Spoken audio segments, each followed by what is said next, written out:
Right, the Triassic. So I don't know if you've noticed, but I think that what is very interesting is, well, okay, so the contact is very contorted, which suggests that it's not very steep. If you had a steep contact, it will appear much more abrupt. So we've got a low angle unconformity, and the Triassic is covering quite a range of lithologies. But I think the key is to note that the conglomerates with the dots tends to be located along the edge of the anticline. You can see it, an anticline, you've got conglomerates on the edge, anticlines, conglomerates on the edge here. And it's here in the middle of the syncline you end up with essentially sandstone and marls, which I think is very interesting.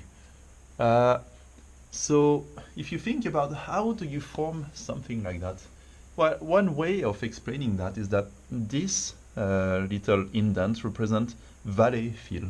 So you can imagine that as you create that compression and you start forming your anticline and synclines, well, it's likely that the anticlines are going to form hills and the synclines are going to form valleys. So these hills are going to be eroded, and what this Triassic could potentially represent is the product of the erosion of the hills, and these products are deposited in the syncline. What suggests that is the fact that you've got a transition from these conglomerates to marls and sandstone. So it's as if these were sort of steep, coarse-grained alluvial fan on the edge of a hill. So if you think about what that may have looked like, you had hills and valleys, and sediment being transported from the hills to the valleys. So you progressively fill with sediment, and the coarse sediment is going to remain on the edge, like close to the source, and only the finest sediment is going to make it to the center of the anticline of the sedimentary basin. So we've got a grain size reduction as we move from the hills into the sedimentary basin. Now, something to note is that it's not as if we just had anticlines and synclines and product of the erosion filled up the syncline. The fact that the Triassic, you can see that if that were the case, the Triassic will always be on the same rock units. The fact that it is an angular unconformity and that the Triassic covers a range of rocks tells us that there's been some erosion before the deposition of the Triassic, which means that if we think in terms of how the Triassic is going to appear, so we're going to have the folding going on. We're going to have erosion, but the erosion is still going to lead to the anticlines being forming the hills and the synclines forming the valleys. So we will have something like that. And then on top of that, then the Triassic on this topography is going to be depositing and filling up that valley.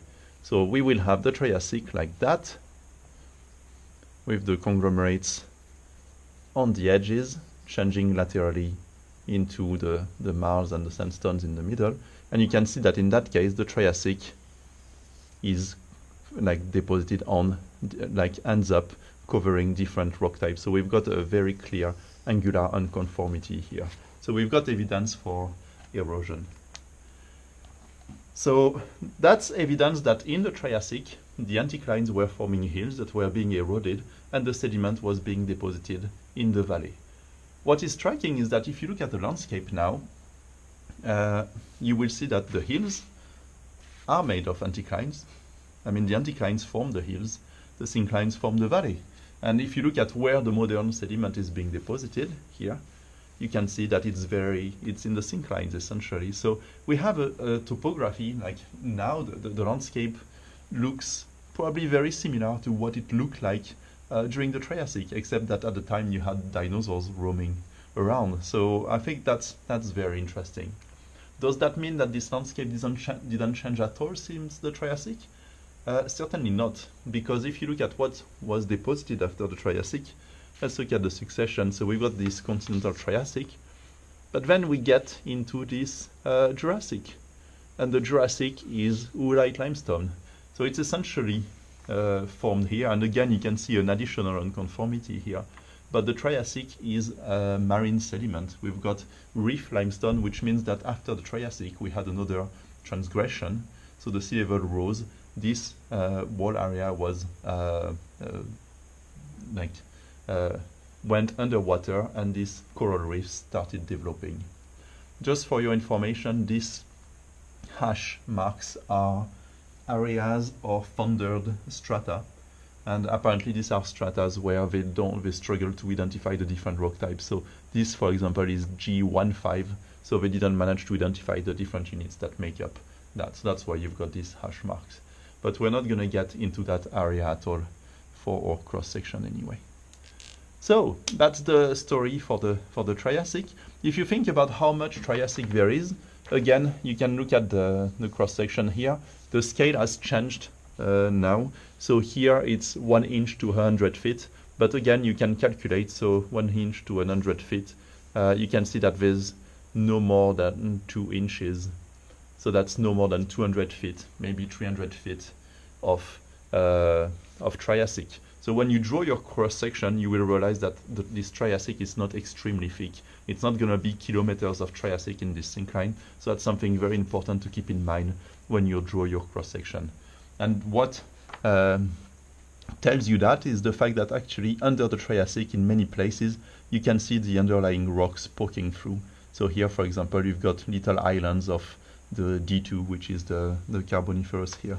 Again, here you've got a D2 here, and then you get into D3 here, and then there's somewhere, a little bit of D4 that appears here in the middle of the basin. So we've got a sort of topography, and that Triassic filled up that topography in the middle of the valley.